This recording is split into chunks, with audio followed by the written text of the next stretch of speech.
What's up, everybody? Welcome to some Tana Red-Green Enchanters. Hope you're excited. Let's start off with Tana. Tana the Bloodsower. She has Trample. Whenever she deals combat damage to a player, create that many 1/1 green sapling creature tokens. Now, what are we doing with Tana? This is a red-green enchanter stack. What we're looking to do is get down Tana and start putting a bunch of enchantments on her, using the enchanter's card draw engine to keep refueling our hand, and then slowly working our way to where we build a really nice big Tana. Because she does have Trample, you know, she's sitting there with a 2/2 body with Trample. It doesn't really seem that threatening. It's almost like she was made to be like, hey man, how big can you make Tana? And then how many sapling tokens can you get on the battlefield? So definitely what we're going for today. But let's go start with some of the auras that we're running in here. We're running Spider Umbra. And on some of these are pretty self-explanatory, so I'm going to kind of just highlight them pretty quick and move on to the next one. We're running Spider Umbra. It's going to give it +1/+1, and it has reach, and then also has the totem armor. Mainly, it's just really nice to get that extra +1 counter, or that buff to the power and toughness, and then get into spots where we have the totem power. That's always nice. Also running Rancor. +2, has Trample. Force Adaptation. Enchant creature at the beginning of your upkeep, put a +1 counter on the enchanted creature.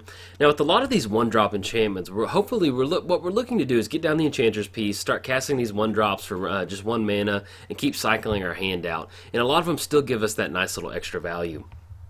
We're also running Dragon Mantle in here. Enchant the creature. It's going to enter the battlefield. We're going to be able to draw a card off casting that. And then it's a good way for us to kind of sink our red mana into her late game. You know, it's only going to plus the attack bonus to Tana, but she has Trample, and there may be sometimes some like certain scenarios where we simply just want to just push through as much damage as we can.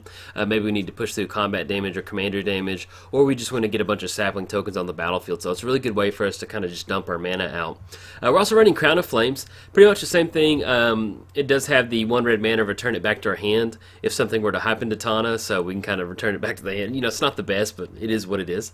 Running the Cartouche of Zeal. Enchant creature you control, and whenever it enters the battlefield, target creature can't block this turn. Then it gets +1/+1 and has haste. So it's a really good aura for the deck. It puts us in a spot where, let's say they have one big beater creature out there that Tana can't push past. We get this down, it's going to give her haste, and hopefully we'll be able to kind of push past that one creature that's not going to be blockable. We're also running Madcap skills. I love Madcap skills, man. I got in there and returned to Ravnica, and I built and actually, you can see right here, Alpha Authority. Enchanted creature has hexproof and can't be blocked by more than one creature. Let's go over to Madcap skills. Enchanted creature gets +3 and has Menace. Means, nice little Tana's unblockable right there. I did build a standard deck around Madcap skills and Alpha Authority when I first started, and yeah, man. I remember thinking, like, this is unstoppable. You get it on there, and they can never block your creature. But, that was when I first got into Magic. But, yeah, these two enchantments always have a special place in my heart. But, yes, Madcap skills. It has +3/+0, which works really well with the Trample. And then it also has Menace. And then Alpha Authority. Can't be blocked by more than one creature, and it has Hexproof. Really good way to make sure we get a nice protected Tana. We're also running Canopy Cover. This stole a lot of games for us. Enchant creature can't be blocked except by creatures with flying or reach. And so you'd be amazed at how many times you can just steal the game with this on the battlefield. And it can't be the target of spells or abilities our opponents control. So really good way to give it hexproof and then basically give it flying. And you can kind of fly past your creatures. Running Boar Umbra, +3/+3, same as the Spider Umbra. It's just a way for us to, if something happens on the battlefield, let's say Damnation gets cast, it's going to have that totem armor, and the Tana's going to be able to survive. Ancestral Mask. Really good. Love this card. Enchanted creature gets +2/+2 for each other enchantment on the battlefield. So it's going to get that nice bonus from all of our other enchantments. We're running stuff like Sylvan Library and Burgeoning, and then, you know, every other aura that we put on there. This is going to give us a nice little +2 bonus, and I think at least 1 or 2 games we did end up closing it out because of Ancestral Mass, so really good for the deck. Bear Umbra, same thing, +2/+2, and whenever it attacks, we get to untap all of the lands that we control. So it's a good way for us to get this down early, just give that nice little +2, makes it a 4/4 with Trample, and then have access to secondary mana in the second main phase. Let's say we need to get down some of our Enchantress pieces, or something like that.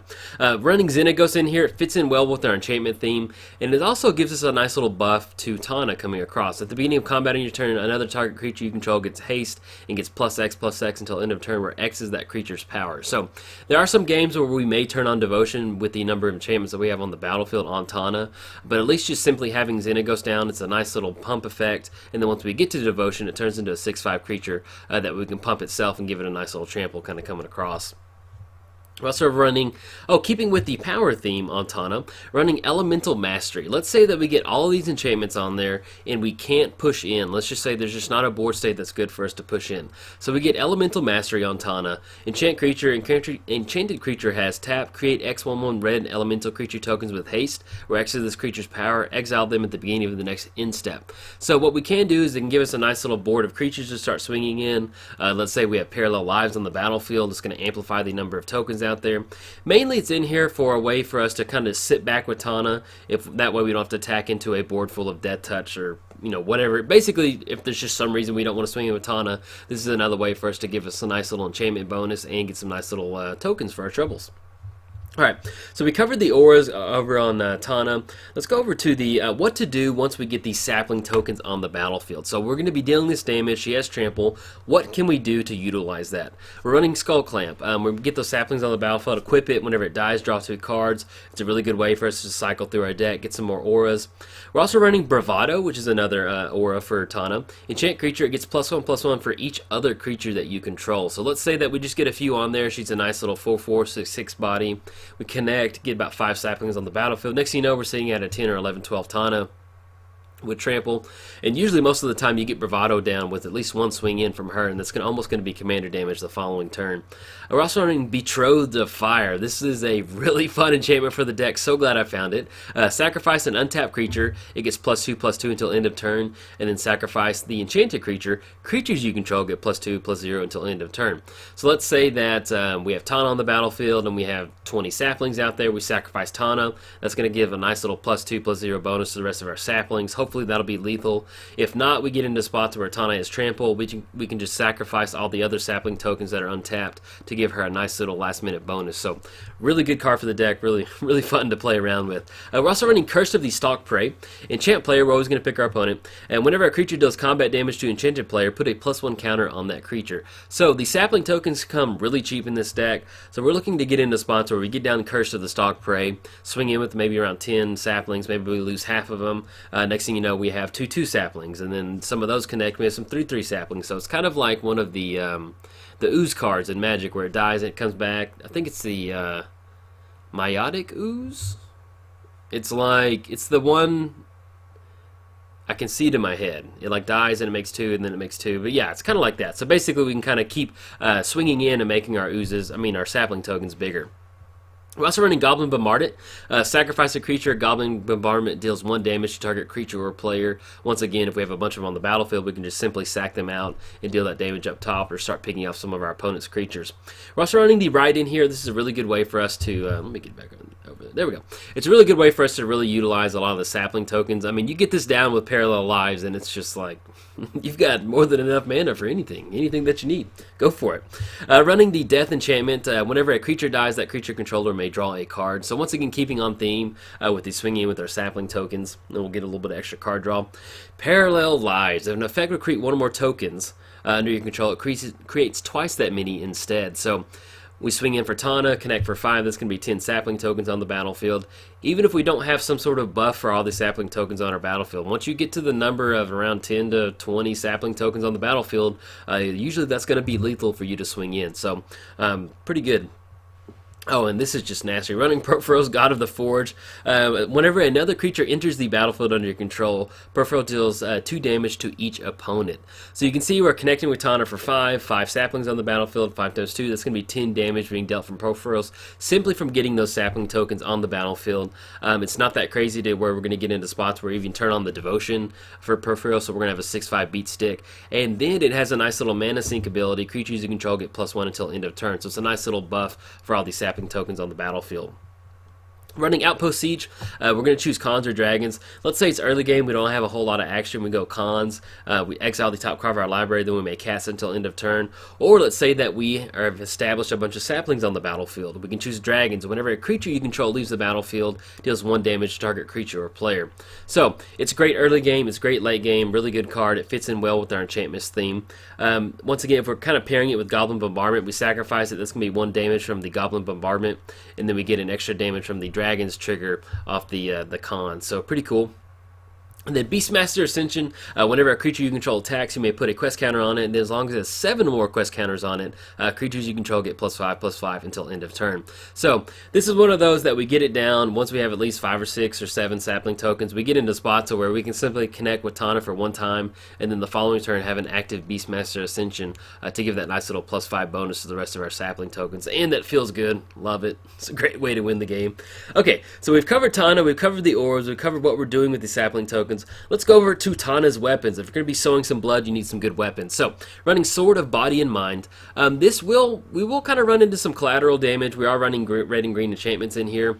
It gets +2/+2. It has protection from green and blue. Whenever it deals combat damage, you get a wolf token, and then they put the top 10 cards of the library into their graveyard. So, if we have green enchantments on there, we put this on Tana, we're going to lose those enchantments, but there's just some games where we don't get the Enchantress card draw going, and somehow we just draw into all of our Voltron artifact pieces, and it works perfectly. There were a very limited number of times where I couldn't really go full throttle with Tana, either through enchantments or having some of these swords that give protection from red or green, so definitely worth it to run it in the deck, even though we do kind of catch some collateral hate from our own deck.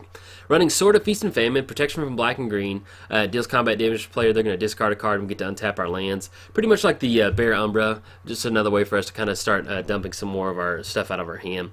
Sword of Fire and Ice, +2/+2, protection from red and blue. Whenever it deals combat damage to a player, it's going to be 2 damage, and we're going to draw a card. Once again, just kind of keep me up with that. This is really good for the deck. Tenza's Godo's Maul. It gets +1/+1 as long as it's legendary, which Tana is. It gets an additional +2/+2, and as long as it's red, it gets Trample. Now, Tana already has Trample, but having a 3-mana artifact for just 1 equip that's going to give it +3/+3, make it a nice little 5/5 body, is really good for Tana. Uazama's Jitte, just a nice little utility thing for us to, once we get that combat damage, get those charge counters on there, either start plussing it up, minusing it, taking away some creatures, or gaining the life if we get into a weird spot. Sword, it's in here for ramp. Running Swiftfoot Boots, nice little protection. Hero's Blade, whenever a legendary creature enters the battlefield under your control, you may attach it to it. So, it only costs 2, so it really kind of sequences really well with us getting down Tana on turn 4. So if we get Tana down on turn 4, she's going to be a nice little 5/4 body. And usually that's just enough to kind of push through some combat damage and get some nice little saplings on the battlefield. And Dolmen Gate. Love this card. Prevent all combat damage that will be dealt to attacking creatures you control. So then it just puts us in a spot where you can start swinging with Tana and not really worrying about the consequences. You know, if they have artifact removal, they have it. But if not, you feel pretty good getting this down and just start swinging and trying to get those sapling tokens going through. And especially if they start chump blocking, since she has trample, kind of negates that, kind of helps us push our game plan. Alright, now, the Enchantress card draw engine. This is the last part of the deck tech. Enchantress Presence. Basically, all of these are going to allow us to, once we cast an enchantment, draw a spell. So we have Enchantress Presence. We have the Verdurian Enchantress. The Agrothrian Enchantress. Eidolon of Blossoms. And then we also have Herald of the Pantheon. It doesn't allow us to draw a card, but we're going to gain a life whenever we cast an enchantment, and then our enchantments cost 1 less, which really kind of gives us a nice little advantage of really utilizing our mana. And then Courser of Crewfix just fits on theme with the enchant. It's an enchantment creature itself, and it's a nice way for us to kind of ramp, see the top card of our library. But that is the deck in a nutshell. Nice little Voltron style deck. It's kind of like we took the Enchantress part of Gitrog and took the Voltron style of Carry Zev and kind of mashed them together into a nice little deck. So, and a little bit of a side note. Tana she does have the partner ability. We definitely could have gone for maybe like a Naya partner. That would have really opened up our Enchantress kind of build. But, and if you want to build Tana, you can definitely build, throw whatever partner in there that kind of helps push that color. But I just wanted to build Tana just as she is. So you could definitely go Naya and just pick like a green-white partner commander to give access to a few more colors, but on this one I just want to do a clean build of Tana. So here we are, and I definitely enjoyed the matches. I got some nice, I think I ended up getting around 1, 2, 3, I think I have 5 gameplay videos for you, so be sure to head over there and check it out. And if you enjoyed the video, like and subscribe. Thanks.